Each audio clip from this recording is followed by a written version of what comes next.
Hello everyone, good morning. Myself Vishwanath, welcome to income tax 10th class. आज हम income tax के 10वीं class में हैं। इसमें हम बात करेंगे स्कोप ऑफ टोटल इनकम के एग्जांपल लेकर। लास्ट क्लास में अब तक हमने जो किया है एक बार वो हम रिकैप कर लेते हैं। सबसे पहले हमने बात करे थे इनकम टैक्स एक्ट के बारे में, सेक्शन 1 को लेकर कि ये एक्ट जाना जाएगा किस नाम से, इनकम टैक्स एक्ट 1961 के नाम से, जो आपका ऑल ओवर इंडिया लागू होगा। और वो कब से लागू होगा? 1 अप्रैल 1962 से। ये आपने पहले पढ़ लिया, ये आपका सेक्शन 1 था। उसके बाद हमने क्या देखे थे? उसके बाद हमने देखे थे चार्जिंग सेक्शन 4। क्या बोला गया था?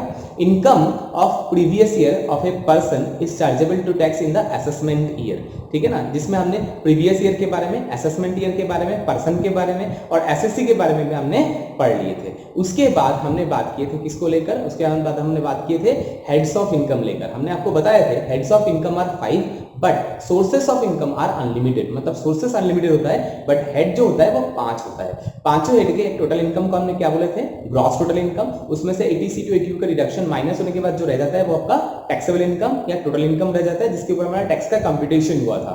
कंप्यूटेशन कैसे होता है स्लैब रेट में, वो भी मैंने आपको बता दिया। इंडिविजुअल के लिए ही बता दिया था, साथ में कंपनी के केस में, कोऑपरेटिव सोसाइटी के केस में, सबके केस में टैक्स रेट क्या है, क्या डिटेल है, वो सब आपको बता दिया गया था। उसके बाद आपको बताया गया था सेक्शन 5, जिसमें हमने बताया था स्कोप ऑफ टोटल इनकम, जिसमें मैंने बोला था स्कोप ऑफ टोटल इनकम यानी कोई इनकम किसी पर्सन के इनकम में कंप्यूट होगा या नहीं होगा, ये मेनली 3 चीज के ऊपर बेस करता है। क्या क्या 3 चीज था? पहला तो उसका रेसिडेंशियल स्टेटस, दूसरा प्लेस ऑफ इनकम, तीसरा पॉइंट ऑफ इनकम। ये तो आपको बताया था, ये 3 चीज के ऊपर बेस करता है। उन 3 चीजों में कल मैंने एक चार्ट भी आपको बना के दिखाया था। सबसे पहले तो रेसिडेंशियल स्टेटस था, जो हमने पहले देख चुके थे।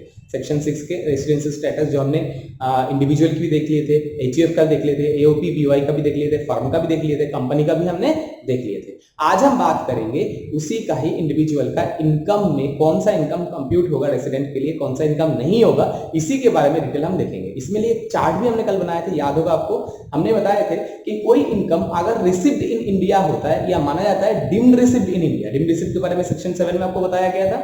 अगर डीम्ड रिसीव्ड इंडिया में होता है तो वो सभी पर्सन के लिए, चाहे वो रेसिडेंट ऑर्डिनरी रेसिडेंट हो, चाहे वो resident but ordinary not ordinary resident हो, चाहे वो नॉन रेसिडेंट हो, तीनों के लिए वो टैक्सेबल था। वही जगह पर इनकम अराइज इन इंडिया और deemed to be arise in India अगर हुआ तो भी वो तीनों टाइप के कैटेगरी के पर्सन के लिए, मैंने आपको बताया था, चाहे वो रेसिडेंट ऑर्डिनरी हो, चाहे रेसिडेंट नॉट ऑर्डिनरी हो, चाहे वो नॉन रेसिडेंट हो, तीनों के लिए वो टैक्सेबल था। वही जगह पर एक इनकम ऐसा भी था जिसका अराइज भी आउटसाइड इंडिया हो रहा था, रिसीव भी आउटसाइड इंडिया हो रहा था। तो उसके लिए हमने बताए थे कि आपका रेसिडेंट ऑर्डिनरी रेसिडेंट के लिए वो टैक्सेबल है, नॉन रेसिडेंट के लिए वो टैक्सेबल नहीं है, but resident but not ordinary resident जो था उनके लिए टैक्सेबल हो भी सकता है, टैक्सेबल ना भी हो सकता है। अब टैक्सेबल कब होगा ये भी हमको बताया गया था। क्या बोला गया था? टैक्सेबल तभी होगा, टैक्सेबल तभी होगा अगर कोई बिजनेस या प्रोफेशन से अराइज होता है, उस बिजनेस का कंट्रोल इंडिया से है, प्रोफेशन है तो उसका सेटअप इंडिया से है, तो ही ऐसा होगा, है ना। ये आपको बता दिया गया था, ये आपने सारा देख लिए थे। आज उसके ऊपर बेस करके मैं आपके सामने एक क्वेश्चन लिख के दिखा रहा हूं और उस क्वेश्चन के ऊपर बेस करके आपको बताना है कि वो किसके लिए टैक्सेबल है। तो चलो तब तक मैं क्वेश्चन लिख लेता हूं आपके लिए। तो देखो, मैंने आपके सामने 8 क्वेश्चन लिखा है। इस क्वेश्चन में से आपको निकालना है कि रेसिडेंट ऑर्डिनरी रेसिडेंट के लिए कितना टैक्सेबल है, resident but not ordinary resident हुआ तो उसके लिए कितना टैक्सेबल है, नॉन रेसिडेंट हुआ तो कितना टैक्सेबल है, ये आपको निकालना है। पहली बात तो टैक्सेबल है कि नहीं, और है तो कितना अमाउंट है, 2 चीज आपको करना है। और बहुत सिंपल क्वेश्चन दिया है और बिल्कुल आपके बेस के ऊपर, जो आपने पढ़ाई की है उसके ऊपर। मैं एक बार दोबारा से क्लियर कर देता हूं इसको। इनकम रिसीव्ड और डीम्ड रिसीव्ड इन इंडिया हुआ तो सबके लिए टैक्सेबल होगा। इनकम अराइज और डीम्ड अराइज इन इंडिया हो तो सबके लिए टैक्सेबल हो जाएगा। Income arise outside India, received also outside India, मतलब अराइज भी बाहर हुआ इंडिया से, रिसीव भी इंडिया से बाहर हुआ, तो इसके लिए टैक्सेबल होगा। रेसिडेंट ऑर्डिनरी रेसिडेंट के लिए टैक्सेबल होगा, नॉन रेसिडेंट के लिए टैक्सेबल नहीं होगा।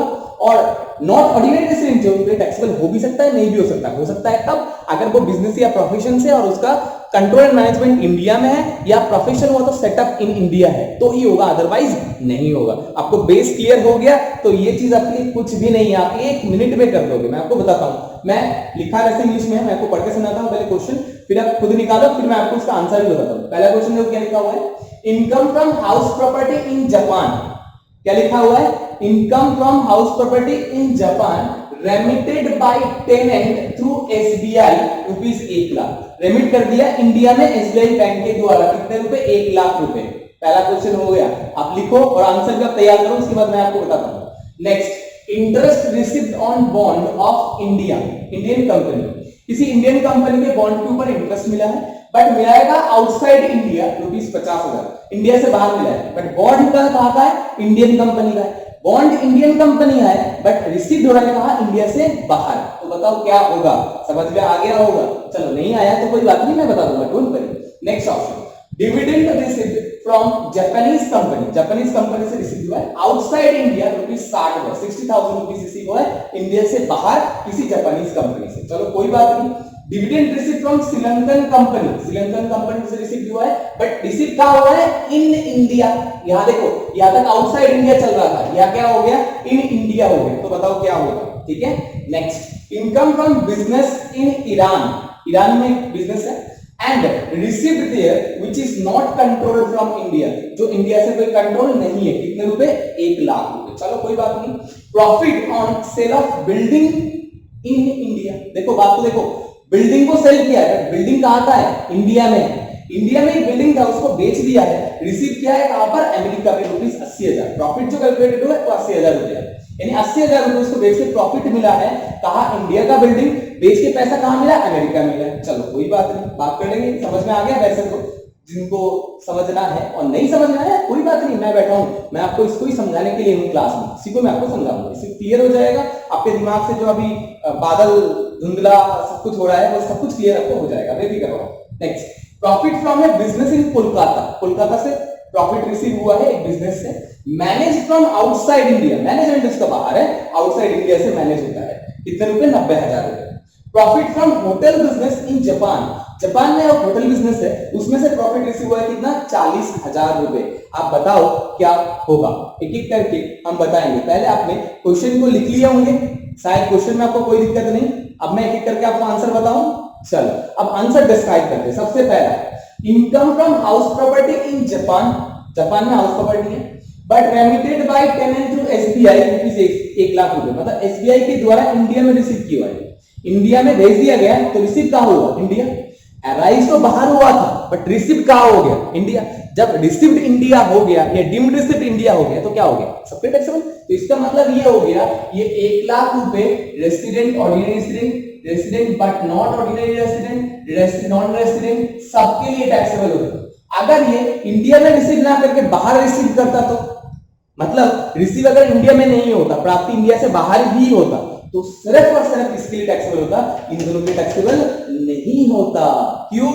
क्योंकि arise outside India, received also outside India. तो जब अराइज भी बाहर इंडिया से और रिसीव भी इंडिया से बाहर हो रहा है, तो इन दोनों के टैक्सेबल नहीं होता। होता कब? जब बिजनेस प्रोफेशन होता है। या तो बिजनेस प्रोफेशन दिख रहा है क्या?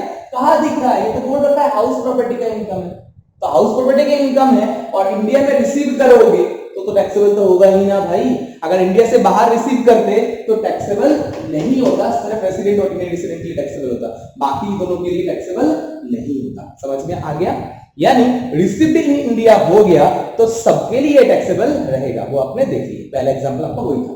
अब नेक्स्ट में आते हैं, interest received on bond, bond से इंटरेस्ट रिसीव हुआ है ऑफ इंडियन कंपनी, बस बात खत्म होगी। इंडियन कंपनी के बॉन्ड से रिसीव्ड हुआ है, चाहे आउटसाइड इंडिया रिसीव्ड हो, चाहे इंडिया से बाहर, इंडिया के अंदर रिसीव हो से मतलब नहीं है, किसका? इंडियन कंपनी का बॉन्ड। इंडियन कंपनी के बॉन्ड से हुआ है तो मतलब क्या हो गया? अराइज इन इंडिया हो गया ना, बस आपकी बात खत्म। जब अराइज इन इंडिया हुआ तो भी वो सबके लिए टैक्सेबल हो गया। मैंने आपको थोड़ी देर पहले बताया था, रिसीव्ड इन इंडिया हुआ तो भी सबके लिए टैक्सेबल है, अराइज इन इंडिया हुआ तो भी सबके लिए टैक्सेबल है। यहां पर हमें वही दिखाई दिया कि इंडियन कंपनी के बॉन्ड से आपका इंटरेस्ट मिला है, तो अराइज कहां हुआ? इंडिया हुआ। जब अराइज इंडिया हुआ तो सबके लिए वो टैक्सेबल हो गया, चाहे बाहर रिसीव करो उससे कोई मतलब नहीं है। इंडिया में रिसीव करो टैक्सेबल तो है ही वैसे ही, और बाहर करोगे तो भी सबके लिए टैक्सेबल ही रहेगा। क्यों? पहला कंडीशन क्या था? इंडियन कंपनी का है। समझ में आ गया? मतलब अराइज इंडिया। चलिए ये आपको समझ में आ गया। तो अब हमारा नेक्स्ट क्वेश्चन क्या है? डिविडेंड रिसीव्ड, इसमें ये कंपनी रिसीव्ड आउटसाइड इंडिया लिखा हुआ नहीं था, मैंने इसको जोड़ दिया। चलो मैं बोलता हूं क्या लिखा है actually. Dividend received from Japanese company, Japanese company का डिविडेंड मतलब इंडिया से बाहर अराइज, चलो अच्छी बात है। रिसीव्ड आउटसाइड इंडिया, भाई रिसीव भी इंडिया से बाहर हुआ है, अराइज भी इंडिया से बाहर, रिसीव भी इंडिया से बाहर, क्या कोई बिजनेस प्रोफेशन से है जो इंडिया से लिंक हो? ऐसा कुछ दिखाई नहीं दे रहा है। तो सीधी सी बात है, सिर्फ पहले वाले के लिए टैक्सेबल होगा, बाकी दोनों के लिए कोई टैक्सेबिलिटी नहीं होगा। क्यों भाई? अराइज भी इंडिया से बाहर, रिसीव भी इंडिया से बाहर होता है, तो आपका सिर्फ रेसिडेंट ऑर्गेनाइजेशन टैक्सेबल होता है, बाकी के टैक्सेबल नहीं होता। कोई तो बताया गया था, वही तो मैं बोल रहा हूं आपको। हाँ, अगर कोई बिजनेस प्रोफेशन से होते तो इसके लिए टैक्सेबल तभी होता अगर उसका कोई कॉन्टैक्ट कहां बैठता, इंडिया में बैठता तो। बट ऐसा कोई कहानी बैठी नहीं है, तो चलो ये भी हो गया कि इसके लिए टैक्सेबल है, बाकी दोनों के टैक्सेबल नहीं। Next, dividend received from Sri Lankan company arise outside India, बहुत अच्छी बात है। बट रिसीव्ड इन इंडिया, वाह वाह वाह, क्या बात है। देखो एक बार, श्रीलंकन कंपनी से तो है बट रिसीव किया है इंडिया में। अगर रिसीव इंडिया हुआ तो क्या हो गया? आप सबके लिए टैक्सेबल हो गए, तो सबके लिए टैक्सेबल हो जाएगा। कितने रुपए? 70,000 रुपीज, 70,000 रुपए सबके लिए टैक्सेबल है। अच्छा, अगर ऐसा होता, रिसीव्ड आउटसाइड इंडिया होता, रिसीव भी श्रीलंका में होता, तो वही वाली बात, इसके लिए टैक्सेबल होता, इसके लिए नहीं होता, इन दोनों के लिए। समझ गए? बट यहाँ पर गलती क्या हो गया? रिसीव्ड इंडिया में हो गया। जब रिसीव्ड इंडिया में हो गया, arise outside India but received in India, तो सबके लिए वो टैक्सेबल हो जाएगा, तो टैक्सेबल सबके लिए हो। चलो नेक्स्ट आपको बता रहा है, income from business in Iran arise outside India and received there, वही रिसीव हो रहा है, कंट्रोल्ड फ्रॉम इंडिया। ओहो, बात खत्म हो गई भाई। देखो क्या बोल दिया, एक बिजनेस है जो ईरान में है, रिसीव भी वहीं पर हो रहा है, arise outside India, received also outside India, but एक लेज, एक पूंछ जोड़ दिया कि कंट्रोल्ड फ्रॉम इंडिया। कंट्रोल कहां से हो रहा है? इंडिया से। आपको अच्छी तरीके से पता है बिजनेस प्रोफेशन से, पहली बात तो receive outside India, rise outside India, इसके लिए तो टैक्सेबल नहीं है, इसको तो हटा दिया। इसके लिए तो पूरा पूरी टैक्सेबल है, इसको मैंने यहां पर लिख दिया। ठीक है, अब बात आता है रेसिडेंट नॉट ऑर्डिनरी, इसकी टैक्सेबल होगा कि नहीं? बिल्कुल होगा। क्यों होगा? ये देखो, बिजनेस से है और उसका कंट्रोल कहां से है? इंडिया से है, तो सीधी सी बात, इसके लिए भी टैक्सेबल हो जाएगा। अगर कंट्रोल इंडिया से नहीं होता तो सिर्फ इसी के लिए टैक्सेबल होता, इन दोनों के लिए नहीं होता। ठीक है ना? बट यहाँ पर बोल दिया ना कि कंट्रोल इंडिया से है, तो आपका टैक्सेबल नॉट ऑर्डिनरी रेसिडेंट के लिए भी हो जाएगा। समझ में आ गया? चलिए next, profit on sale of building, building बेच के पैसा मिला है। अब बिल्डिंग है कहां का वो देखते थे। ओहो, ये देखो क्या बोला है, profit from sale of building in India. Building है कहां पर? इमूवेबल प्रॉपर्टी घर के तो लेके नहीं जा सकते, इंडिया में बिल्डिंग है, और इंडिया में बिल्डिंग को तुमने बेचे, उसके ऊपर प्रॉफिट हुआ। कितना कितना प्रॉफिट हुआ? 80,000। बट रिसीव कहां हुआ है? इंडिया से बाहर हुआ है, अमेरिका में हुआ है, उससे कोई मतलब नहीं, चाहे अमेरिका हो, चाहे चाइना में हो, चाहे जापान में हो, उससे हमें मतलब नहीं है। प्रॉपर्टी कहां है? इंडिया में है। प्रॉपर्टी अगर इंडिया में है तो सेक्शन 9 के हिसाब से क्या बताया गया था? डीम्ड अराइज इन इंडिया माना जाएगा। बताया गया था ना, कोई कैपिटल एसेट जिनका अगर सिचुएशन सिचुएटेड कहां है? इंडिया में है, अगर उसको तुम बेचते हो, चाहे इंडिया से बाहर से बेचते हो, इंडिया के बाहरी बंदे को बेच देते हो नाम ट्रांसफर करके, तो भी उसका टैक्सेबिलिटी कहां रहेगा? इंडिया में रहेगा, क्योंकि प्रॉपर्टी कहां है? इंडिया में। तो सीधी सी बात है, ये सबके लिए टैक्सेबल होगा, क्योंकि अराइज इन इंडिया, वो भी अराइज कौन सा? डीम्ड अराइज इन इंडिया, माना जाएगा कि इंडिया में अराइज हुआ है। क्यों? प्रॉपर्टी का सिचुएशन कहां है? प्रॉपर्टी है कहां पर? प्रॉपर्टी लोकेटेड है कहां पर? इंडिया में, इसी कारण से। समझ में आ गया? चलो next, profit from A business in Kolkata, बस बोल तो दिया, और क्या चाहिए? मार्केट में मुझे पढ़ना ही नहीं है। Profit from business in Kolkata managed outside India ₹90,000। चाहे बाहर से मैनेज हो, बट बिजनेस है कहां पर? बिजनेस है कोलकाता, मतलब भारत के अंदर, इंडिया के अंदर। जब इंडिया के अंदर बिजनेस होगा तो इसका भी क्या माना जाएगा? Arise in India. तब arise of India, arise in India हुआ, तो सीधी सी बात है, ये भी हमारे सबके लिए टैक्सेबल होगा। चाहे रिसीव बाहर हुआ है, उससे हमें कोई मतलब नहीं है, क्योंकि बिजनेस इंडिया में ही है। चलो, आपको ये भी समझ में आ गया। Next, profit from hotel business in Japan ₹40,000। Hotel business Japan में है, उसमें से 40,000 रुपए रिसीव हुआ है, और कुछ बताया नहीं। रिसीव हम मान लेंगे, कुछ बोला नहीं है तो मान लेते हैं बाहर रिसीव हुआ। अगर आप बोलोगे इंडिया में रिसीव हुआ तो सबके टैक्सेबल हो जाएगा, है कि नहीं? मैं मान लेता हूं बाहर रिसीव हुआ है, और कोई कंट्रोल मैनेजमेंट की बात भी नहीं कर रहा है, तो मैंने बोला नहीं है। जब भी जितना लोग क्या करेंगे, हमेशा बचाने की कोशिश करेंगे, तो हम बचाने की तरफ सोचेंगे। तो अगर होटल बिजनेस इंडिया से बाहर है, रिसीव भी इंडिया से बाहर हो रहा है, इंडिया में बिजनेस के कनेक्शन का कोई रोल नहीं है, तो सिर्फ पहले वाले के लिए टैक्सेबल रहेगा, बाकियों के लिए कोई टैक्सेबिलिटी अराइज नहीं होगा। ये हो गया आपका पहला क्वेश्चन। थोड़ा ध्यान से देख लो, आपको एक बार में समझ में आ जाएगा। पहले वाले में क्या हुआ था, रिसीव्ड इन इंडिया हुआ है तो सबके लिए टैक्सेबल। दूसरी वाले में क्या हुआ, देखो यहाँ पर interest received on bond of Indian company, मतलब क्या हो गया, राइज इन इंडिया, सबके लिए टैक्सेबल हो गया।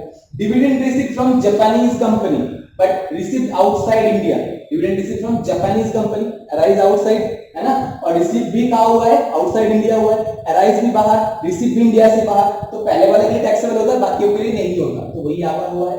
नेक्स्ट कंडीशन देखो, तो नेक्स्ट वाले में क्या बोल रखा है, dividend receive from Sri Lankan company, Sri Lankan company मतलब क्या हो गया, इंडिया से बाहर अराइज हुआ है बट रिसीव इंडिया में हो गया। अब रिसीव इंडिया में हुआ तो सबके लिए टैक्सेबल हो गया, सबके लिए टैक्सेबल हो गया। Next, income from business in Iran, Iran में है बट कंट्रोल कहां है, कंट्रोल इंडिया में, तो पहला दोनों के टैक्सेबल, तीसरे वाले के लिए नहीं होगा। क्यों, इसका रिसीव भी अराइज भी दोनों इंडिया से बाहर था बट बिजनेस एंड प्रोफेशन से था जिसका कंट्रोल इंडिया से था, तो सीधी सी बात, इसलिए दोनों के टैक्सेबल हुआ है, तीसरे के लिए नहीं हुआ है क्योंकि arise outside India, receive also outside India.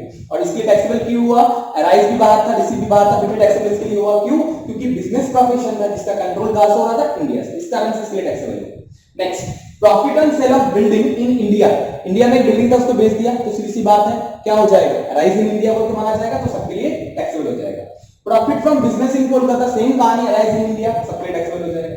Profit from hotel business in Japan, arise outside और रिसीव्ड आल्सो आउटसाइड, है ना। और बिजनेस प्रोफेशन का कोई कंडीशन इंडिया से बता नहीं रहा है, तो सिर्फ पहले वाले के टैक्सेबल, बाकी कोई भी टैक्सेबिलिटी नहीं है। तो ये था हमारा पहला क्वेश्चन जो हमने अभी देखे। अब हम आपके लिए एक सेकंड क्वेश्चन लाते हैं। ये क्वेश्चन अगर आपने समझ लिए तो, और मैं आशा करता हूं कि पहला क्वेश्चन आपने बहुत अच्छे से समझे हैं। अब हम सेकंड क्वेश्चन की तरफ जाते हैं और देखते हैं आपने कितना समझे। इसको इरेज कर देते हैं, इरेज कर देना। अब सबको समझ में आ गया ये,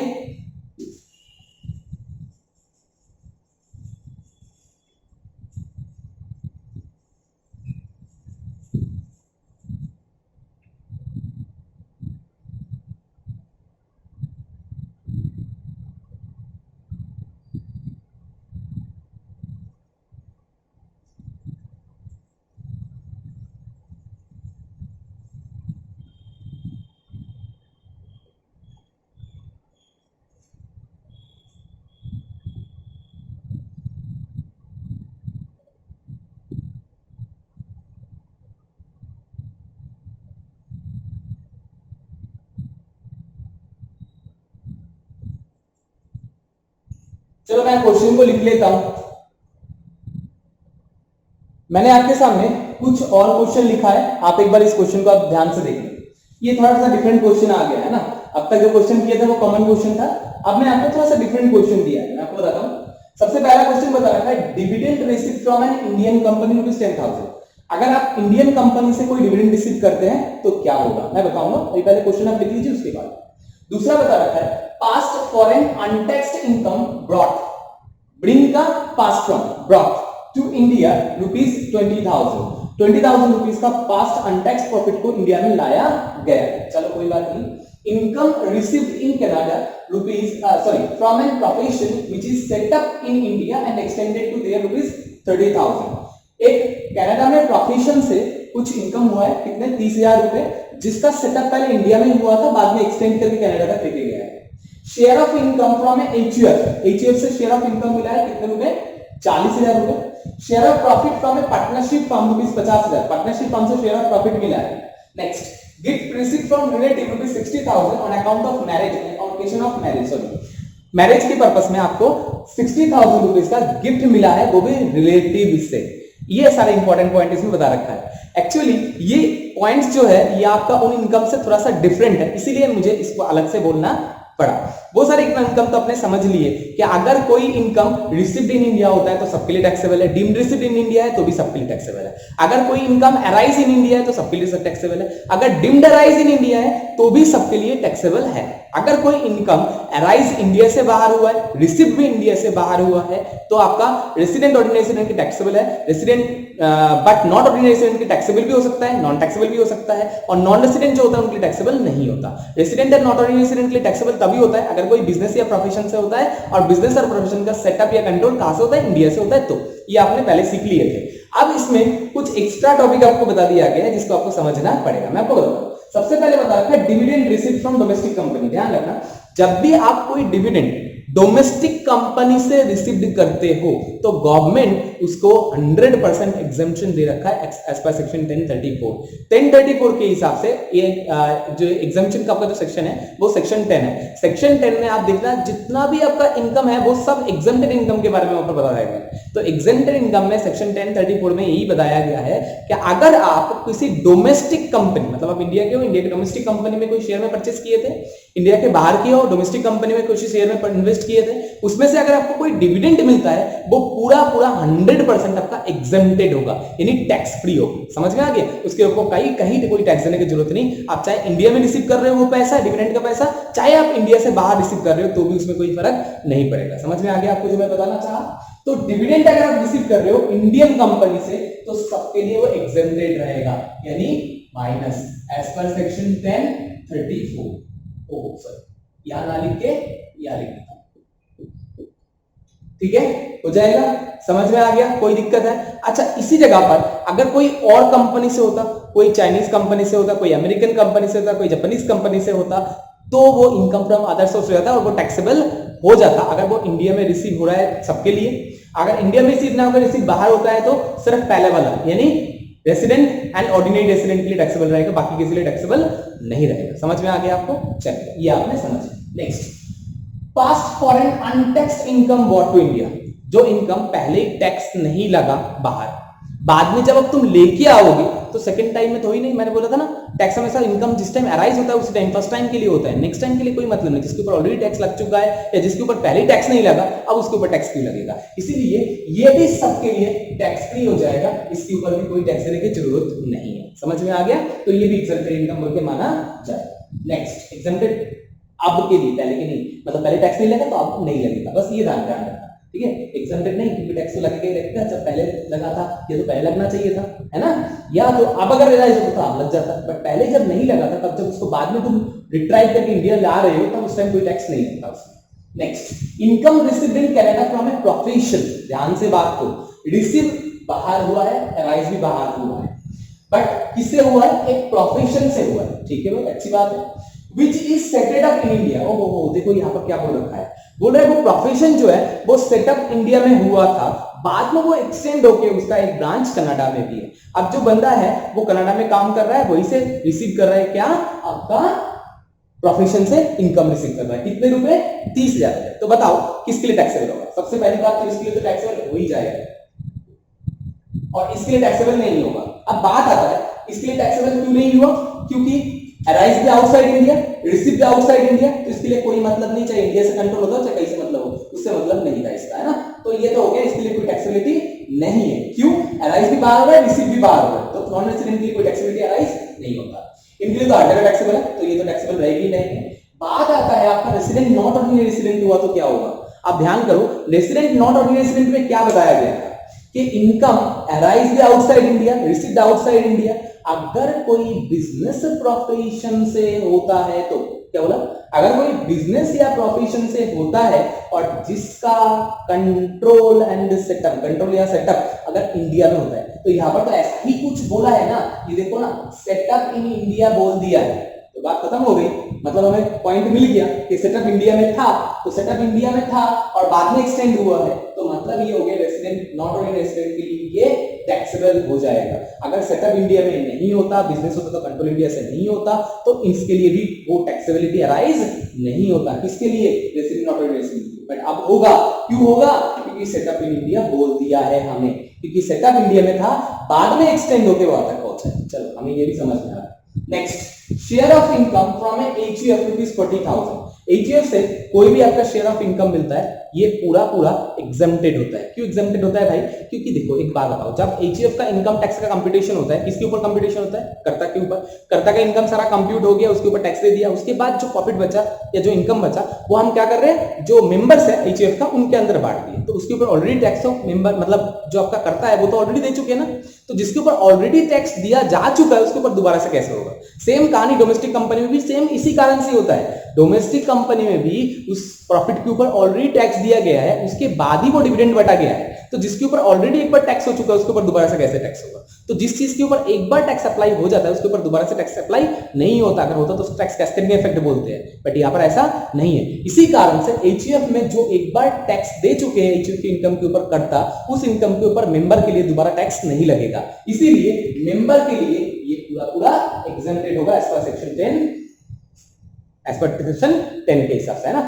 तो एज पर सेक्शन 10 सबसेक्शन 2 में ये आपका क्या हो जाता है, एग्जेम्प्टेड हो गया, ये आपको समझ में आ गया। Next, share of profit from A partnership firm, same condition.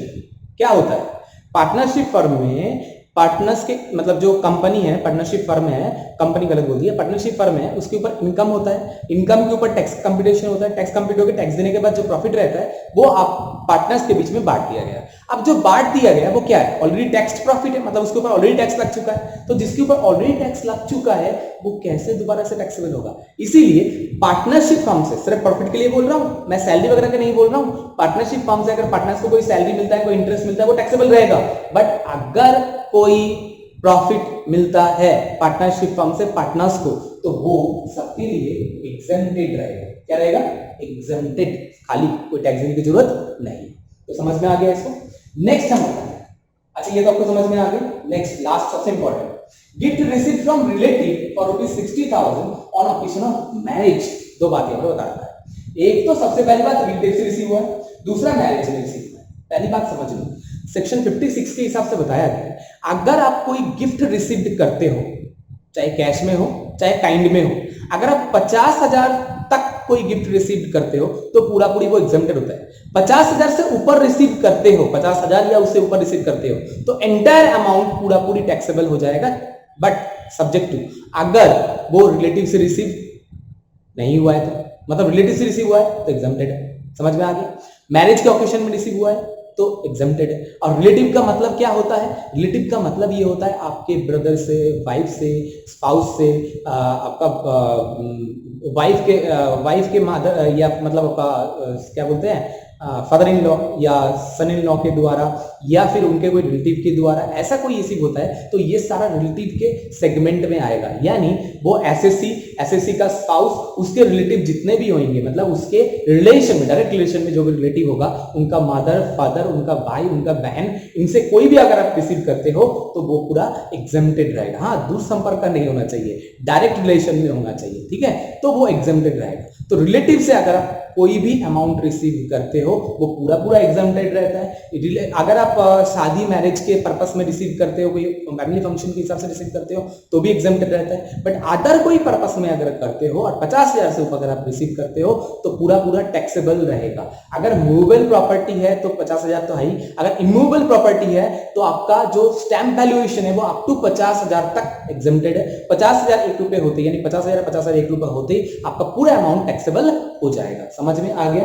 तो यहाँ पर 60,000 तो रिसीव हुआ है, बट हुआ है किस रिलेटिव से, और वो भी मैरिज के ओकेजन पे, तो क्या हो गया, सबके लिए टैक्सेबल हो गया। रिलेटिव से होता तो भी टैक्स भी रहता, ओकेजन ऑफ मैरिज में होता तो भी टैक्सेबल होता। इसी कारण से अगर कोई विल के पर्पस में, इनहेरिटेंस के पर्पस में अगर कोई भी संपत्ति आपको मिलता है, कोई मर जाता है, उसका विल के हिसाब से आपका संपत्ति आपको दे दिया गया, ऐसा होता, गिफ्ट के रूप में आपके पिताजी ने आपको दे दिया, आपके मदर ने आपको दे दिया, ऐसा भी कोई अगर गिफ्ट मिलता है तो वो पूरा पूरी आपका टैक्स फ्री होता है, एग्जेम्प्टेड होता है, उसके ऊपर कोई टैक्स चार्ज नहीं होता। सीधी सीधी बात ये है, रिलेटिव से मिलने वाला गिफ्ट पूरा पूरी टैक्स फ्री होता है। अगर मैरिज वगैरह से रिसीव, फैमिली फंक्शन की रिसीव से आपने रिसीव किए तो भी वो एग्जेम्प्टेड होता है। और अगर अदर किसी से आप रिसीव करते हैं 50,000 से ऊपर तो वो आपका टैक्सेबल हो जाएगा, और वो भी एंटायर अमाउंट। ये नहीं कि आप 1 लाख रिसीव करोगे तो 50,000 छूट, बाकी 50,000 पे टैक्स देना, ऐसा नहीं है, पूरा 1 लाख आपका टैक्सेबल हो जाएगा। तो मैं आपको एक बार दोबारा से बताता हूँ, जो मैं एग्जेम्प्टेड इनकम के रूप में यहाँ पर आपको दिखाया है। एक तो पहले डिविडेंड, अगर डोमेस्टिक कंपनी का डिविडेंड होता है उसके ऊपर ऑलरेडी टैक्स पेड होता है, तो डिविडेंड के ऊपर दोबारा से टैक्स देने की जरूरत नहीं है, इसीलिए डोमेस्टिक कंपनी से जो भी आपको डिविडेंड मिलता है उसके ऊपर कोई टैक्स नहीं होता। फॉरेन अनटैक्स्ड इनकम, जो पहले अनटैक्स रह गया था, बाद में आप इंडिया में लेके आ रहे हो, तो उसके ऊपर दोबारा से टैक्स देने की कोई जरूरत नहीं होता, इसलिए ये भी सबके लिए नॉन टैक्सेबल यानी अनटैक्सेबल होता है। नेक्स्ट, कनाडा में अगर कोई प्रोफेशन है और उसमें से आपको पैसा रिसीव हुआ, मैंने आपको बताया था अभी, ये आपका क्या था, इन दोनों के लिए टैक्सेबल होगा। तीसरी, एनआई के लिए कोई टैक्सेबिलिटी नहीं होगा, एनआई के लिए, नॉन रेजिडेंट के लिए टैक्सेबल नहीं होगा। इनके लिए तो होगा ही होगा, और इनके लिए इसलिए हो रहा है क्योंकि बिजनेस प्रोफेशन से है और इसका सेटअप इंडिया में है, इसलिए इसके लिए टैक्सेबल हो रहा है, नहीं तो इसका भी कोई दिक्कत नहीं है। नेक्स्ट आपका share of income from HUF. HUF से मिलने वाला शेयर ऑफ इनकम मैंने आपको अभी बताया था कि एचयूएफ के कर्ता ऑलरेडी उसके ऊपर टैक्स दे चुके हैं, तो दोबारा से मेंबर उसके ऊपर टैक्स क्यों देगा, इसलिए मेंबर टैक्स नहीं देंगे, टैक्स फ्री उनके लिए हो गया, इसलिए उनको टैक्स देने की जरूरत नहीं, इसलिए एग्जम्प्टेड इनकम हो जाएगा। Next, share of profit from A partnership firm. मैंने आपको बताया पार्टनरशिप का जब इनकम कंप्लीट होता है तभी उसके ऊपर टैक्स दे दिया जाता है, दोबारा से जब उनके ऊपर प्रॉफिट पार्टनर्स को बटा जा रहा है तो उनके लिए वो टैक्स फ्री रहेगा क्योंकि उसके ऊपर ऑलरेडी टैक्स पेड हो चुका है। बट हाँ, मैं आपको बार बार बता रहा हूँ, पार्टनरशिप में अगर कोई सैलरी एग्जम्प्टेड होता है, पार्टनरशिप में जानते हो सैलरी अगर रूल में लिखा हुआ है पार्टनरशिप डीड में किसी वर्किंग पार्टनर को सैलरी देते हैं तो वो छूट होता है, एक अमाउंट तक, वो आपको पता है, जब पार्टनरशिप पढ़ेंगे नहीं तो मैं उस टाइम बताऊंगा। तो वो जब वहां पर पार्टनरशिप पे छूट मिलेगा तो जिस बंदे को, जिस पार्टनर को उसका सैलरी का बेनिफिट मिल रहा है, कैपिटल के ऊपर इंटरेस्ट मिल रहा है, वो उसके लिए टैक्सेबल हो जाएगा, है ना, वो टैक्सेबल रहेगा। बट आपका जो प्रॉफिट मिलेगा वो उसके ऊपर ऑलरेडी आपने टैक्स दे दिया, जब उसके ऊपर ऑलरेडी पार्टनरशिप फर्म के द्वारा टैक्स दे दिया गया तो पार्टनर्स के लिए उसके लिए टैक्सेबिलिटी नहीं होगा, इसीलिए इनके ऊपर टैक्सेबिलिटी नहीं आएगा। ये ट्रिसिप मैंने बताया 50,000 से ऊपर ही टैक्सेबल होता है, 50,000 से नीचे टैक्सेबल नहीं होता, वो भी रिलेटिव अगर फैमिली फंक्शन के पर्पस में प्रिसिप करते तो भी आपका टैक्सेबल नहीं होता। तो ये था हमारा कुछ एग्जेम्प्टेड इनकम जो सेक्शन 10 के हिसाब से बताया गया, जो आपका ये इंसिडेंस ऑफ टैक्स में भी काम आता है, इसीलिए मैंने आपको यहाँ पर भी ये चीज बता